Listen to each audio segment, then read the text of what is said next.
स्वामी समर्थ। तुम्हाला स्वामींची साथ हवी असेल तर मग 7 गोष्टी ज्या नेहमी लक्षात ठेवा। नंबर 1, घरातील अन्न कधीही फेकून देऊ नका, पुण्य मिळेल। नंबर 2, घरामध्ये नेहमी स्वच्छता ठेवा, लक्ष्मी घरात वास करेल। नंबर 3, देवाचा नैवेद्याचा प्रसाद हा कोणीही खाऊ नये, कारण नमस्कार मित्रांनो, प्रत्येक जणाचा माणूस हा स्वतःच्या परिवारासाठी आणि फक्त स्वतःच्या कुटुंबासाठीच परमेश्वराकडे काही ना काहीतरी मागत असतो। तसेच अनेक प्रकारची व्रतवैकल्ये करत असतो आणि धनसंपत्ती, वैभव, पैसा, आरोग्य, सुख, समाधान मिळविण्यासाठी परमेश्वराचा नितांत धावा करतो। अशा कितीतरी व्यक्ती आहेत ज्या परमेश्वराची भक्ती कमी आणि मागणी जास्त करत असतात। अशा व्यक्ती, देवा माझे भले कर, देवा माझ्या कुटुंबाला, मला आणि माझ्या मुलांना कोणाचीही दृष्टी लागू नये असेच मागणे परमेश्वराकडे मागत असतात। मित्रांनो, तर पाहूया त्या 7 कोणत्या गोष्टी आहेत ज्या आपण जीवनामध्ये लक्षात ठेवायला हव्यात। नंबर 1, आपल्या मनात परमेश्वराची भक्ती ही नेहमी निस्वार्थ असावी, कारण कुठलीही अपेक्षा ठेवून केलेली भक्ती ही फळाला येत नाही, ती फळ नाही देत। आपण पाहतो अनेक संत होऊन गेले आणि त्यांचे आजही नाव आहे। त्यांची भक्ती ही निस्वार्थ होती आणि त्यांनी स्वतःसाठी कधीच काही मागितले नाही।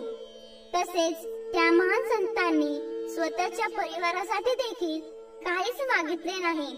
सदैव त्यांनी जनकल्याणासाठी काम केले, अनेक त्याग केले आणि परमेश्वरानेही त्यांना न मागता सर्व काही दिले। त्याचप्रमाणे आपली भक्ती देखील निस्वार्थ असावी, मग बघा परमेश्वरही आपल्याला न मागता देईल। नंबर 2, देवाचा नैवेद्याचा प्रसाद हा नेहमी इतर सर्वांना वाटूनच आपण ग्रहण केला पाहिजे। परमेश्वराचा प्रसाद हा नेहमी पवित्र असतो। त्या नैवेद्याचा प्रसाद ग्रहण केल्यामुळे अनेक जणांचे दुःख कमी व्हायला मदत होते। त्याकरिता जे कोणी उपस्थित असतील त्यांना प्रसाद मिळायलाच पाहिजे, जेणेकरून सर्वांची दुःख कमी होतील आणि आपल्यालाही पुण्याचा वाटा मिळेल। नंबर 3, घरातील अन्न कधीही वाया घालू नका, कारण आपण फार नशीबवान आहोत की आपल्याला 2 वेळेचे अन्न तरी मिळते, परंतु आपल्या अवतीभोवती असे अनेक गरीब लोक आहेत की ज्यांना 2 वेळेचे अन्न सोडा पण एका वेळेचे अन्न सुद्धा मिळत नाही। त्यामुळे नेहमी आपण अन्नाचा आदर केलाच पाहिजे। आपल्या घरात जर अन्न उरलेले असेल तर ते अन्न न फेकता कोणाच्या तरी मुखी गेलेले बरे, हे खूप चांगले होईल आणि त्यामुळे आपल्याला पुण्यही मिळेल आणि आत्मशांतीही मिळेल। आणि असे म्हटले जाते की अन्न हे परब्रह्म आहे। नंबर 4, आपल्या घरामध्ये नेहमी स्वच्छता ठेवली पाहिजे। जेव्हा आपण कोणत्याही मंदिरात जातो तेव्हा तेथील वातावरण हे अतिशय मनमोहक असते आणि प्रसन्न असते, कारण जिथे स्वच्छता असते तिथे परमेश्वराचा सुद्धा नेहमी वास असतो। मग ते आपले घर असो किंवा मन, दोन्ही स्वच्छ असले पाहिजे। नंबर 5, आपल्यामध्ये नेहमी अपमान सहन करण्याची क्षमता असली पाहिजे। आपला जर अपमान कोणी केला तर बदल्याची भावना न ठेवता स्वतःला बदलण्याची तयारी ठेवा आणि ज्या वेळेस आपण स्वतःला बदलू ना त्यावेळेस आपले आयुष्य देखील बदललेले असेल। नंबर 6, आपण बोलताना नेहमी आपल्या जिभेवर नियंत्रण ठेवायला हवे।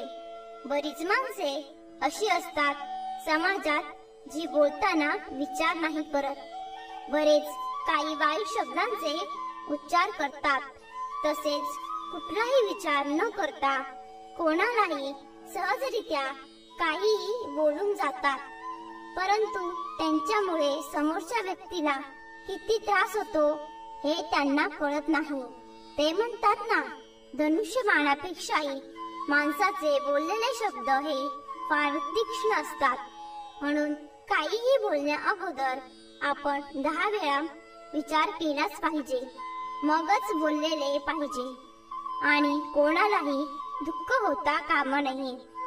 नंबर 7, परमेश्वराला कधीच दोष देऊ नका.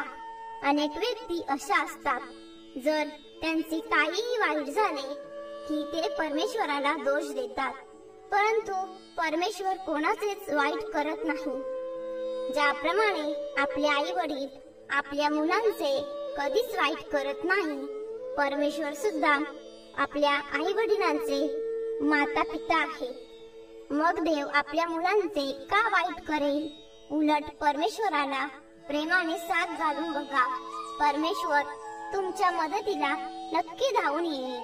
म्हणून श्री स्वामी समर्थ म्हणतात की भिवू नकोस, मी तुझ्या पाठीशी आहे. अशा प्रकारे या 7 गोष्टी आपण आपल्या जीवनामध्ये लक्षात ठेवा. श्री सद्गुरु स्वामी समर्थ. धन्यवाद.